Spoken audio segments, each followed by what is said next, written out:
അതിരാവിലെ 6 മണിക്ക് തമിഴ്നാട്ടിലെ പൊള്ളാച്ചിയിൽ നിന്നും TNSTC ബസ്സിൽ ചെക്ക് പോസ്റ്റ് തുറക്കുമ്പോൾ തന്നെ ഫസ്റ്റ് വണ്ടിയായി പറമ്പിക്കുളം ടൈഗർ റിസർവ് വനത്തിലേക്ക് കയറിപ്പോകുന്ന ബസ്സിൽ യാത്ര ചെയ്ത് പറമ്പിക്കുളത്തെത്തി ഫോറസ്റ്റ് ഡിപ്പാർട്ട്മെൻറ്റിൻ്റെ ബസ്സിൽ സഫാരി പോയി ആനയെയും കാട്ടുപോത്തിനെയും മാനിനെയും മയിലിനെയും എല്ലാം കണ്ട് ഉച്ചയ്ക്ക് 12:30 പാലക്കാട്ടേക്കുള്ള KSRTC ബസ്സിൽ തിരിച്ചു വരാൻ കഴിയുന്ന ബഡ്ജറ്റ് ഫ്രണ്ട്ലി ആയ ഒരു വൺ ഡേ പറമ്പിക്കുളം ട്രിപ്പാണ് ഇന്നത്തെ വീഡിയോ.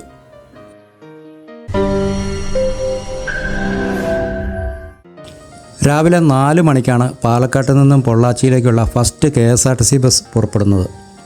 ഈ ബസ് 5:20 പൊള്ളാച്ചിയിലെത്തും. അവിടെ നിന്നും പറമ്പിക്കുളത്തേക്കുള്ള തമിഴ്നാടിൻ്റെ ട്രാൻസ്പോർട്ട് ബസ് രാവിലെ 6:15 പുറപ്പെടുന്നത്. പൊള്ളാച്ചി ബസ് സ്റ്റാൻഡിൻ്റെ ഔട്ടർ ഗേറ്റ്, അതായത് ബസ്സുകളെല്ലാം പുറത്തേക്ക് പോകുന്ന സൈഡിലാണ് പറമ്പിക്കുളം ബസ് വരുന്നത്.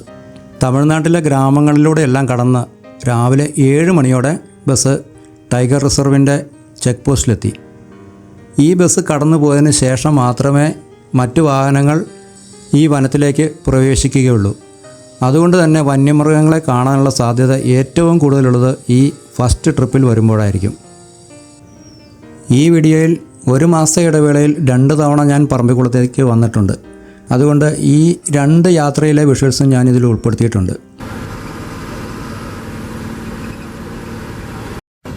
നമ്മൾ ഇപ്പോൾ തമിഴ്നാടിൻ്റെ ആനമല ടൈഗർ റിസർവിലൂടെയാണ് പോയിക്കൊണ്ടിരിക്കുന്നത്. അങ്ങനെ കുറച്ച് ദൂരം വന്നപ്പോഴേക്കും ദാ നിൽക്കുന്നു വഴിയരികിൽ ഒരു കാട്ടി.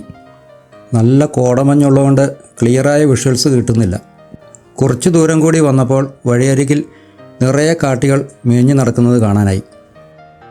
അങ്ങനെ ആനമല ടൈഗർ റിസർവിൻ്റെ ആസ്ഥാനമായ ടോപ്പ് സ്ലിപ്പിലെത്തിയപ്പോൾ നിറയെ മാനുകളുണ്ടായിരുന്നു. ബസ്സിൻ്റെ ശബ്ദം അവരെ പേടിപ്പിച്ചെന്നാണ് തോന്നുന്നത്. ഏകദേശം 2 കിലോമീറ്റർ കഴിഞ്ഞപ്പോൾ നമ്മൾ പറമ്പിക്കുളം ടൈഗർ റിസർവിലേക്ക് പ്രവേശിച്ചു. അടുത്ത സ്റ്റോപ്പായ ആനപ്പാടിയിലാണ് നമ്മൾ ഇറങ്ങിയത്. ഇവിടെ നിന്നുമാണ് ബസ് സഫാരിക്ക് ടിക്കറ്റ് എടുക്കേണ്ടത്. ഇവിടെ ആകെ ഭക്ഷണം കഴിക്കാനുള്ളത് ഈ കാണുന്ന ഒരു ചായക്കട മാത്രമേ ഉള്ളൂ.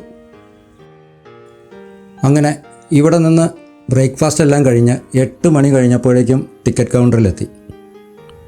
ഈ ടിക്കറ്റ് കൗണ്ടറൊക്കെ കാണാൻ ഒരു പ്രത്യേക ആംബിയൻസാണ്.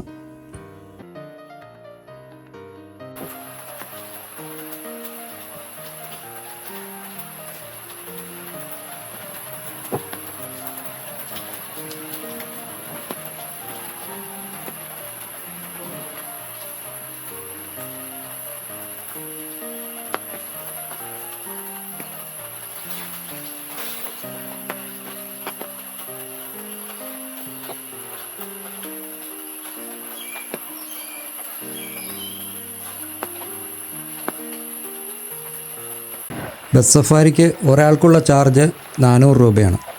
ഈ ടിക്കറ്റിൻ്റെ ബാക്ക് സൈഡിൽ നമ്മുടെ സീറ്റ് നമ്പർ എഴുതിയിട്ടുണ്ടാവും.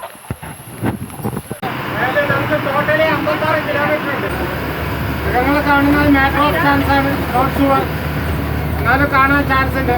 കാരണം നമ്മൾ ആദ്യത്തെ ട്രിപ്പാണ് നമ്മൾ പോകുന്നത്, അതുകൊണ്ട് കാണാൻ ചാൻസ് ഉണ്ട്. പിന്നെ പ്ലാസ്റ്റിക് എന്തെങ്കിലും വലിയ കളയല്ല. പിന്നെ മൃഗങ്ങളെ കാണുമ്പോൾ നമ്മൾ സൈലൻ്റായിട്ട് കണ്ട അത്രയും അടുത്ത് കാണാം. തമിഴിൽ പറയണോ? പാലക്കാട് ജില്ലയിലെ മുതലമട പഞ്ചായത്തിൽ സ്ഥിതി ചെയ്യുന്ന പറമ്പിക്കുളം വന്യജീവി സംരക്ഷണ കേന്ദ്രം 285 ചതുരശ്ര കിലോമീറ്റർ വിസ്തീർണത്തിലാണ് വ്യാപിച്ചു കിടക്കുന്നത്. പാലക്കാട് പട്ടണത്തിൽ നിന്നും 90 കിലോമീറ്റർ ദൂരെയാണ് ഇത്. തമിഴ്നാട്ടിലെ ആനമല വന്യജീവി സങ്കേതവുമായി ഇത് ചേർന്ന് കിടക്കുന്നു. ഈ വന്യജീവി സങ്കേതത്തിനുള്ളിൽ സ്ഥിതി ചെയ്യുന്ന 3 അണക്കെട്ടുകളാണ് പെരുവാരിപ്പള്ളം, തൂണക്കടവ്, പറമ്പിക്കുളം എന്നിവ. ആനകളുടെ താവളം എന്നതിനുപരി കാട്ടുപോത്ത്, മ്ലാവ്, പുള്ളിമാൻ, മുതല, വരയാട്, കടുവ, പുള്ളിപ്പുലി എന്നിവയും ഈ സങ്കേതത്തിലുണ്ട്. 2010 ഫെബ്രുവരിയിലാണ് ഈ വന്യജീവി കേന്ദ്രം കേരളത്തിലെ 2ാമത്തെ കടുവാ സങ്കേതമായി പ്രഖ്യാപിച്ചത്.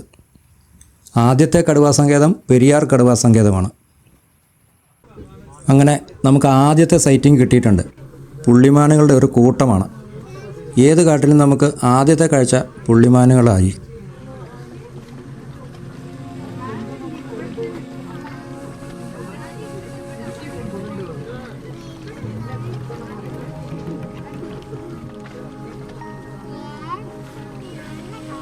നല്ല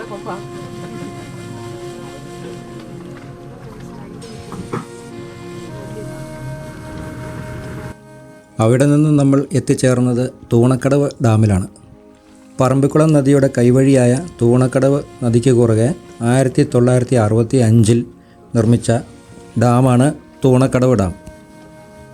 314 മീറ്റർ നീളവും 26.91 മീറ്റർ ഉയരവുമാണ് ഈ ഡാമിനുള്ളത്.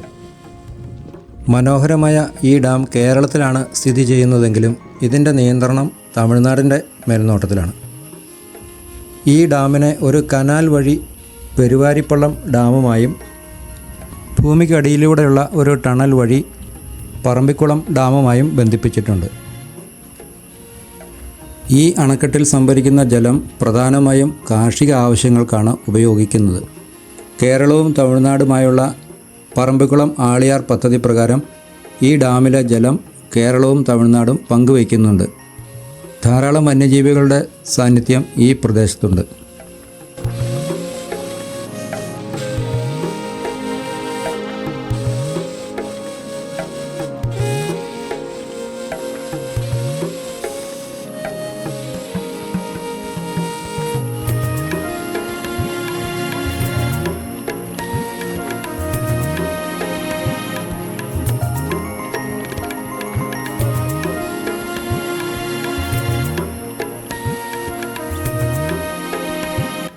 ഏഷ്യയിലെ ഏറ്റവും വലിയ തേക്കായ കന്നിമരത്തേക്ക് കാണാനാണ് ഇനിയുള്ള യാത്ര.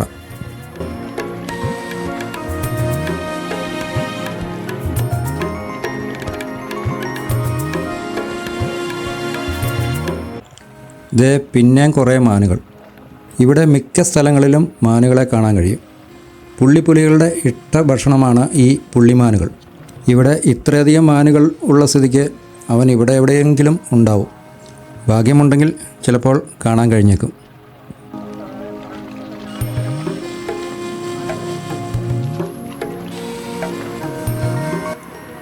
അങ്ങനെ നമ്മൾ ഒരു വയലിനരികിലൂടെയാണ് ഇപ്പോൾ യാത്ര ചെയ്യുന്നത്. ഈ വയലിൻ്റെ പ്രത്യേകത വന്യജീവികളെ ഏറ്റവും കൂടുതൽ കാണാൻ സാധ്യതയുള്ള സ്ഥലങ്ങളാണ് എന്നുള്ളതാണ്. ആവശ്യാനുസരണം ഭക്ഷണവും വെള്ളവും ലഭിക്കുന്നതുകൊണ്ട് വയലുകൾ വന്യജീവികൾക്ക് ഏറ്റവും പ്രിയപ്പെട്ട സ്ഥലങ്ങളാണ്. ഇവിടെ എത്തിയപ്പോൾ ആദ്യം കണ്ടത് ഒരു കാട്ടുപന്നിയായിരുന്നു. വൈൽഡ് ബോർ എന്നാണ് ഇതിൻ്റെ ആംഗലേയം. നമ്മുടെയൊക്കെ നാട്ടിൻപുറങ്ങളിൽ ഇവ സാധാരണ കാഴ്ചയാണ്. അവൻ ഇവിടെ എന്തോ കിഴങ്ങ് മാന്തി എടുത്തുകൊണ്ടിരിക്കുകയാണ്.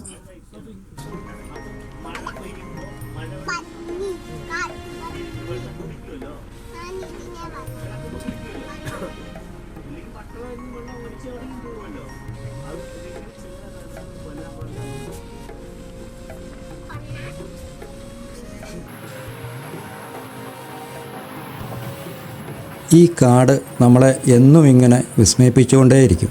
വെളിപ്പെടാത്ത ഒത്തിരി രഹസ്യങ്ങൾ നെഞ്ചിൽ ഒളിപ്പിച്ചു വെച്ച് നമ്മളെ അതിങ്ങനെ ഭ്രമിപ്പിച്ചുകൊണ്ടേയിരിക്കും. കഥ പറഞ്ഞ് കാട്ടാനയുടെ മുമ്പിലാണെത്തിയത്. ഒന്നല്ല 3 എണ്ണം ഉണ്ട്. 2 പിടിയും ഒരു കുട്ടിയാനയും. യാത്ര തുടങ്ങുമ്പോൾ ഒരാനയെങ്കിലും കാണണേ എന്നായിരുന്നു പ്രാർത്ഥന.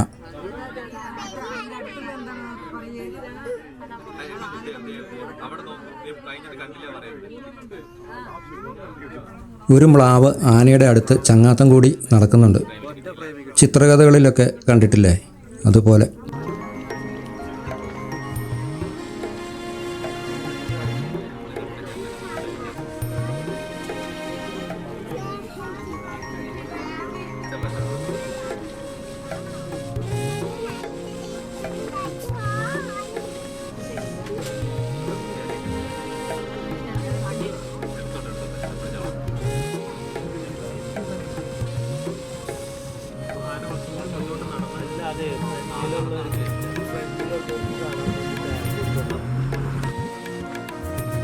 ഒരാൾ തീറ്റയൊക്കെ മതിയാക്കി മടങ്ങുകയാണ്.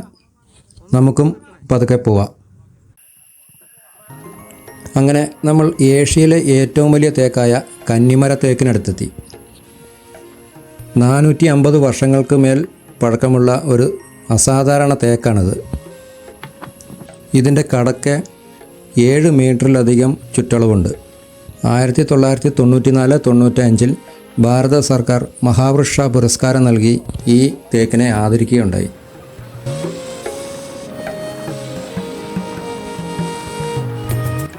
ഇനിയുള്ള യാത്ര പറമ്പിക്കുളം ഡാമിലേക്കാണ്.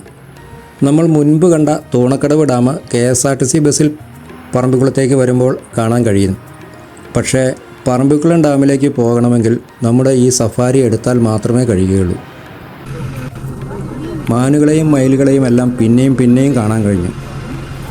കഴിയുന്നതും രാവിലെയുള്ള ഫസ്റ്റ് ട്രിപ്പിൽ തന്നെ ഈ സഫാരി വരാൻ നോക്കുകയാണെങ്കിൽ നമ്മൾ കണ്ടതുപോലെ ധാരാളം വന്യമൃഗങ്ങളെ കാണാൻ സാധ്യത കൂടുതലുണ്ട്. കാലത്ത് 8 മണിക്കാണ് ബസ് സഫാരി ഇവിടെ നിന്നും സ്റ്റാർട്ട് ചെയ്യുന്നത്. 38ഉം 28ഉം സീറ്റുകളുള്ള 2 ബസ്സുകളാണ് സഫാരി സർവീസ് നടത്തുന്നത്. സീറ്റ് ഫുള്ളായാൽ മാത്രമേ സഫാരി തുടങ്ങുകയുള്ളൂ.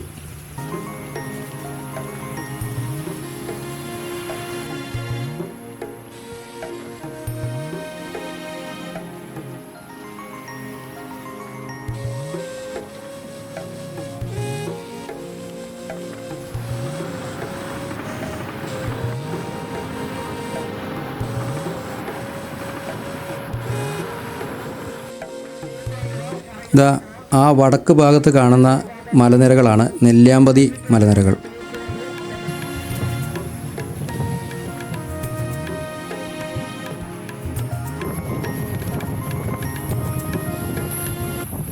അങ്ങനെ നമ്മൾ പറമ്പിക്കുളം ഡാമിലേക്ക് എത്തിക്കൊണ്ടിരിക്കുകയാണ്. 1976-ൽ തമിഴ്നാട് മുഖ്യമന്ത്രിയായിരുന്ന കാമരാജിൻ്റെ കാലത്താണ് ഈ അണക്കെട്ട് നിർമ്മിച്ചത്. ഈ ഡാമിൻ്റെ നീളം 896 മീറ്ററും ഉയരം 73.15 മീറ്ററുമാണ്. ധാരാളം മുതലകൾ ഇതിലുണ്ടെന്നാണ് പറയപ്പെടുന്നത്. പക്ഷേ ഞങ്ങളൊന്നും കണ്ടില്ല കേട്ടോ. ഇവിടെ നിന്നും തിരിച്ച് പറമ്പിക്കുളം ടൗണിലെത്തി അവിടെ കുറേ നേരം റെസ്റ്റ് എടുത്ത് ഒക്കെയാണ് ആനപ്പാടി ഇൻഫർമേഷൻ സെൻറ്ററിൽ ഈ സഫാരി അവസാനിക്കുന്നത്.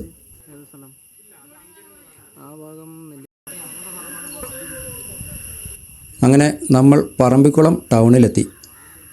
ഇവിടെ ഇറങ്ങുകയാണെങ്കിൽ ഉച്ചയ്ക്ക് 12:30 ഇവിടെ നിന്നും പുറപ്പെടുന്ന KSRTC ബസ്സിൽ തിരക്കില്ലാതെ പോകാൻ കഴിയും.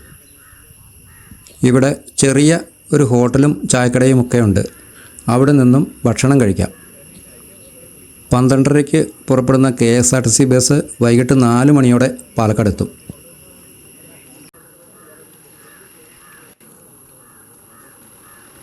അങ്ങനെ ബസ് വെയിറ്റ് ചെയ്തിരിക്കുമ്പോൾ കണ്ട ഈ ഹനുമാൻ ലങ്കൂറിൻ്റെ കാഴ്ചയോടെ ഈ വീഡിയോ ഇവിടെ അവസാനിക്കുകയാണ്. മറ്റൊരു വീഡിയോയുമായി അടുത്ത യാത്രയിൽ വീണ്ടും കാണാം.